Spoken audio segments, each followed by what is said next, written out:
नमस्कार, स्वागत आपका हरियाणा न्यूज 24 पर। मैं हूं प्रिंस लांबा। हरियाणा प्रदेश की राजनीति में अहिरवाल की राजनीति अपना एक अलग स्टैंड, अपना एक अलग रुतबा, दबदबा और अपने अलग राजनीतिक समीकरण रखती है, राजनीतिक मायने रखती है। और आपको बता दें कि इन दिनों इसी अहिरवाल की राजनीति में उथल पुथल देखने को मिल रही है। राजनीतिक जानकारों की माने या फिर अहिरवाल के अंदर राजनीतिक रूप से ज्यादा भागीदारी निभाने वाले, राजनीतिक रुचि रखने वाले लोगों की माने तो बीजेपी में खटपट चल रही है, बीजेपी में अनबन चल रही है और उसका सीधा सीधा प्रभाव अहिरवाल की राजनीति पर भी देखने को मिल रहा है। आपको बता दें कि अहिरवाल के राजा राव इंद्रजीत सिंह, जिनकी बीजेपी के नेताओं के साथ बनती कम है और बिगड़ती ज्यादा है, जिसके कई उदाहरण पूर्व में भी देखे गए हैं। जिस तरीके से खुद राव इंद्रजीत सिंह ने एक बार एक इंटरव्यू में कबूला था और यह माना था कि पिछले मुख्यमंत्रियों के साथ उनकी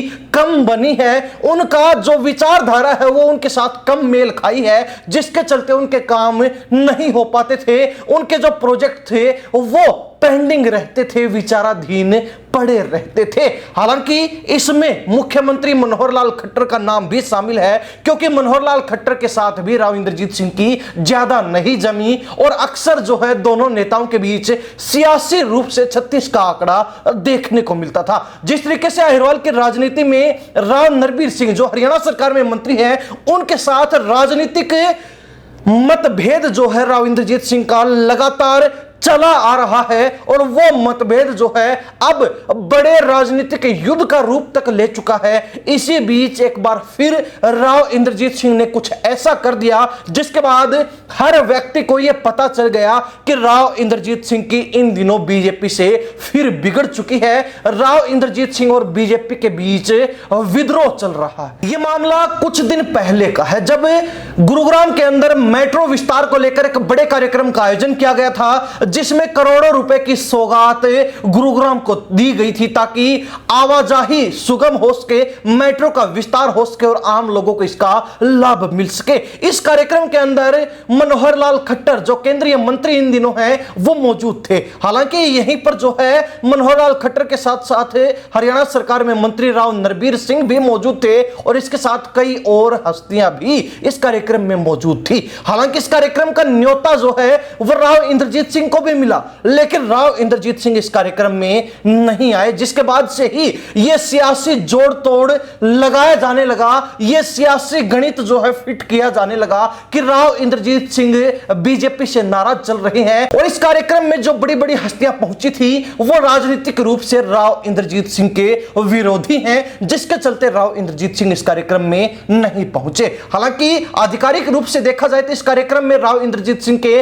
ना आने के पीछे बाहरी दौरा था, वो कहीं बाहर थे, लेकिन राजनीतिक जानकार जो जोड़ तोड़ लगा रहे हैं, जिस तरीके से सियासी मतलब इस बात के निकाले जा रहे हैं, वो यही कहते हैं कि राव इंद्रजीत सिंह, राव नरबीर सिंह, जिनके साथ उनका 36 का आंकड़ा है, मनोहर लाल खट्टर, जिनके साथ लंबे अरसे से राव इंद्रजीत सिंह की नहीं बनी है, और मुख्यमंत्री नायब सैनी, जिनके साथ भी इन दिनों राव इंद्रजीत सिंह की कम पट रही है। तो इन तमाम नेताओं को देखते हुए राव इंद्रजीत सिंह विरोध स्वरूप इस कार्यक्रम में नहीं पहुंचे, ताकि उनकी कमी जो है कार्यक्रम में बीजेपी को खले और बीजेपी को एहसास हो कि राव इंद्रजीत सिंह के बिना हरियाणा में सरकार बनाना मुश्किल ही नहीं, नामुमकिन है। हालांकि राव इंद्रजीत सिंह समय समय पर इस बात की दुहाई देते हैं और बीजेपी को यह बात याद भी करवाते हैं कि अहिरवाल क्षेत्र के बिना बीजेपी की सरकार बनना मुश्किल ही नहीं, नामुमकिन है, और अहिरवाल क्षेत्र में राव इंद्रजीत सिंह के बिना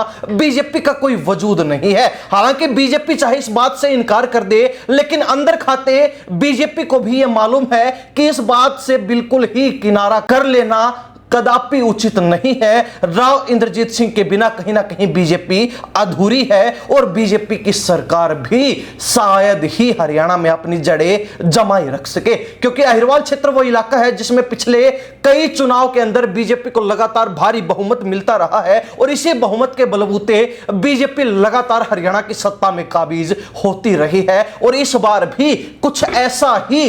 नतीजा देखने को मिला था, जिसके बाद बिना किसी उम्मीद के बीजेपी के 0% सरकार बनने के आसार होते हुए भी बीजेपी तीसरी बार सत्ता में आती है और पीछे के हरियाणा की राजनीति के सारे रिकॉर्ड ध्वस्त कर देती है। हालांकि अब जो है राव इंद्रजीत सिंह की नाराजगी को देखते हुए, राव इंद्रजीत सिंह के विरोधाभास को देखते हुए जो सियासी मतलब इस बात के निकाले जा रहे हैं वो यही इशारा कर रहे हैं और यही कहते हैं कि राव इंद्रजीत सिंह जो कांग्रेस में मुख्यमंत्री बनना चाहते थे और वहां पर उनको उस तरीके का मान सम्मान नहीं मिला, तवज्जो नहीं मिली, मुख्यमंत्री की कुर्सी हाथ नहीं लगी, तो वो पलड़ा बदलकर जो है बीजेपी के पलड़े में आ बैठे, बीजेपी के पाले में पहुंच गए। हालांकि यहां पर भी इसी उम्मीद से पहुंचे थे कि वो अपने जनाधार के आधार पर, अपने राजनीतिक वर्चस्व के आधार पर बीजेपी के बड़े नेताओं में शुमार हो जाएंगे और बीजेपी उनको हरियाणा का मुख्यमंत्री बना देगी। 2014 के अंदर यह ख्वाब अधूरा रहा, 2019 में भी यह ख्वाब अधूरा रहा, लेकिन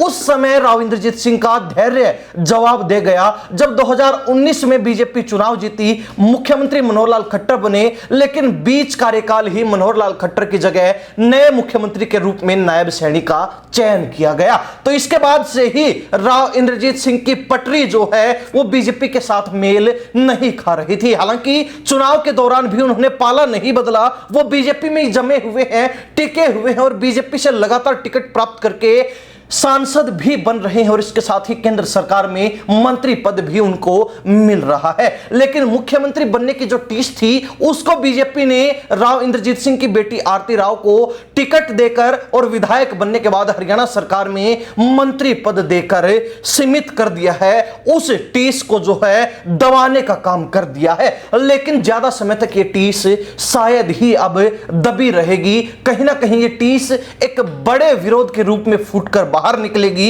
यह अंदाजा लगाया जा रहा है, राजनीतिक अनुमान लगाया जा रहा है। खैर, देखने वाली बात रहेगी कि राव इंद्रजीत सिंह जिनके समय समय पर बीजेपी से अपने राजनीतिक विचारों के चलते मतभेद चलते रहे और बीजेपी के अनेक नेताओं के साथ जो है उनका इसी तरीके का मतभेद अब भी चल रहा है। राजनीतिक रूप से बीजेपी के ही कई नेता उनके धुर विरोधी हैं, जिनके साथ राव इंद्रजीत सिंह का 36 का आंकड़ा है। तो क्या इस आंकड़े के चलते राव इंद्रजीत सिंह यूं ही बीजेपी के कार्यक्रमों से किनारा करते रहेंगे या फिर कुछ समय पश्चात एक बार फिर बीजेपी के साथ उनके सुरताल मिलते हुए नजर आएंगे? और अगर ऐसा नहीं होता तो क्या जो हरियाणा प्रदेश के अंदर राजनीतिक गलियारों में गाहे बगाहे चर्चाएं देखने को मिलती हैं कि राव इंद्रजीत सिंह कुछ समय पश्चात पाला बदलकर एक बार फिर कांग्रेस में जा सकते हैं, तो इस बात में कितना दम है? हरियाणा प्रदेश की जनता और विशेष तौर पर अहिरवाल क्षेत्र के लोग इसको लेकर अपनी क्या प्रतिक्रिया रखते हैं, कमेंट के माध्यम से जरूर लिख दीजिए। इन्हीं सब बातों के साथ हम प्रिंस लांबा,